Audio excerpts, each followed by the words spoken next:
na akapasisha vitu ambavyo havifai kupasishwa.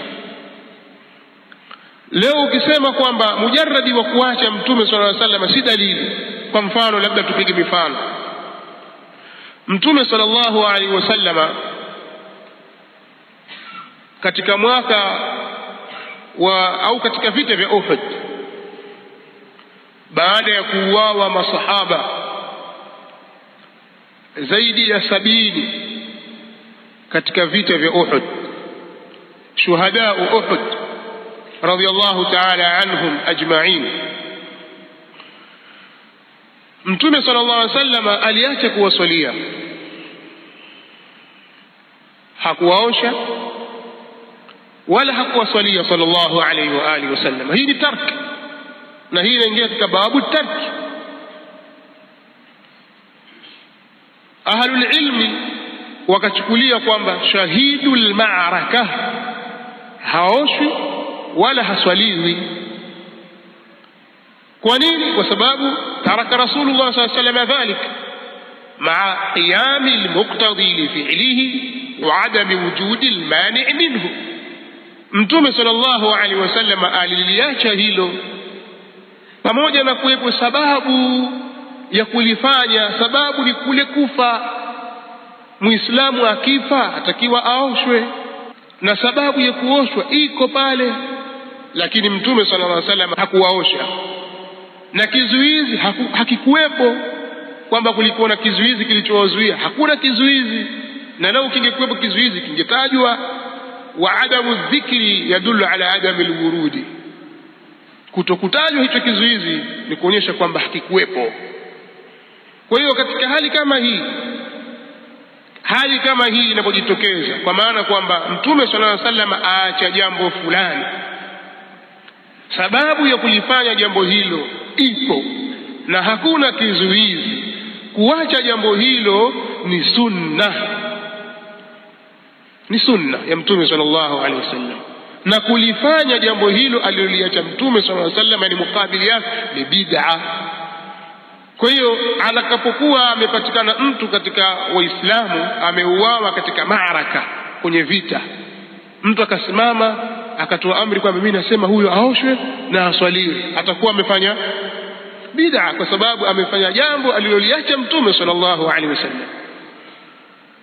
Kwa hiyo kukata moja kwa moja kwamba hadha min babi tarki wa huwa la yadullu ala tahrimi, huo ni mlango wa kuacha, kwa sababu anasema haufahamishi juu ya uharamu, liannahu adamu dalili, kwa sababu kukosa dalili, wa adamu dalili laysa bidalili, na kukosekana dalili si dalili. Haya maneno ni maneno ya kimakosa, hayazungumzi kwa itlaqi namna hii.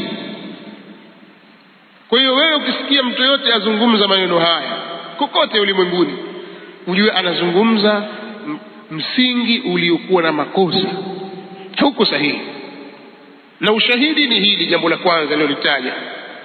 Jambo la pili, katika mambo ambayo wanawachuoni wanayataja kwamba kuacha kwa Mtume sallallahu alaihi wasallam jambo na sababu ya kulifanya ilikuwepo na hakukuwa na kizuizi, yeye akaliacha jambo hilo asilifanye, huwa ni sunna kuacha.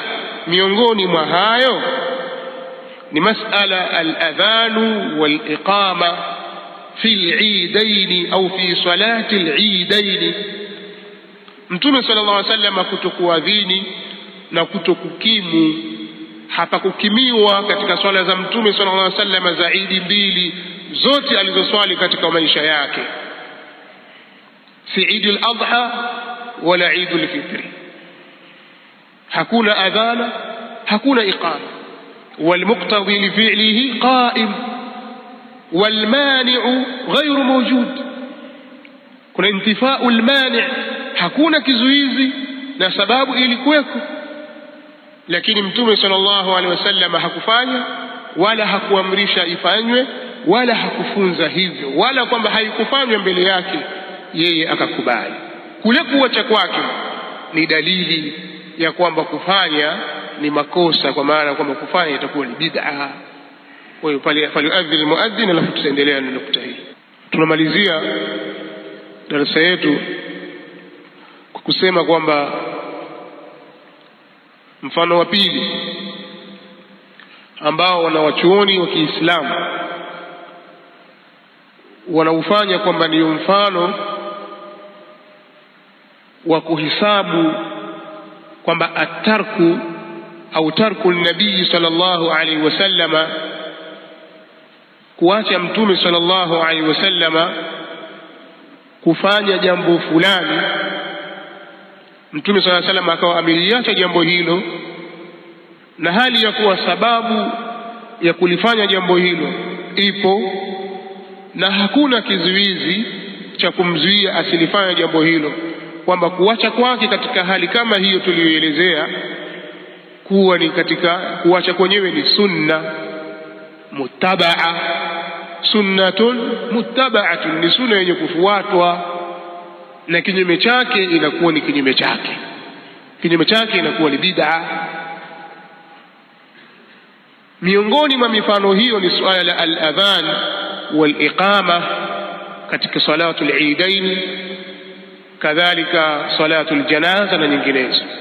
Ndio maana leo watu wanaposwali swala za Eid, kadhalika wanaposwali swala za janaza, swala za kuomba mvua na nyinginezo, hutasikia adhana wala hutasikia iqama.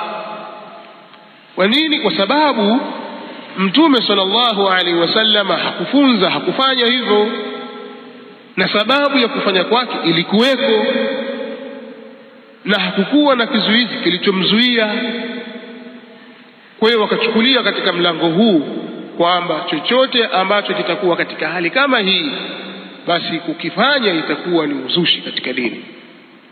Haya ameyazungumza al-Imamu al-Hafidh ibn Rajab katika kitabu chake Fadlu Ilmi Salaf, amesema katika ukurasa wa 31, kadhalika Ibn al-Qayyim na wengineo wameeleza. Al-Imamu Shatibi katika al-Muwafaq katika kitabu chake al-I'tisam ameeleza haya.